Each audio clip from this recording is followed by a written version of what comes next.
ক্রিকেটের সবচেয়ে এলিট সংস্করণ হচ্ছে টেস্ট ক্রিকেট। এই টেস্ট ক্রিকেট আমাদের দিয়েছে বিখ্যাত সব প্লেয়ারদেরকে, কিন্তু আজকে আমরা কথা বলবো টেস্ট ক্রিকেটের সবচেয়ে কুখ্যাত প্লেয়ারকে নিয়ে। হ্যালো এভরিওয়ান, আমি রাশিকুর রহমান রিফাত। আজকে যাকে নিয়ে কথা বলবো তার নাম লেসলি হিল্টন।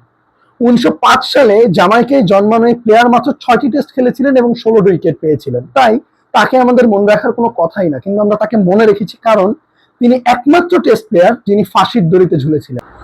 1942 সালে লার্লিন রোজ নামক এক মহিলাকে বিয়ে করেন লেসলি হিল্টন। 1947 সালে গ্যারি নামে তাদের একটি বাচ্চাও হয়। 1954 সালে যুক্তরাষ্ট্রে কাপড়ের ব্যবসার জন্য নিয়মিত যাতায়াত করতে থাকেন তার স্ত্রী। সেখানে রয় ফ্রান্সিস নামক এক লম্পটের সাথে তার প্রেম হয়। পরবর্তীতে লেসলি হিল্টন সেটা জেনে যান এবং একদিন রাগের বশবর্তী হয়ে তার স্ত্রীকে 7টি গুলি করেন। গুলি করার পর তিনি শান্তভাবে পুলিশকে ফোন দেন এবং ধরা পড়েন। 1955 সালের 17ই মে ফাঁসির রায় কার্যকর হয় লেসলি হিল্টনের। আর এভাবেই সমাপ্ত ঘটে টেস্ট ক্রিকেটের একমাত্র ফাঁসির দণ্ডপ্রাপ্ত আসামির জীবনের।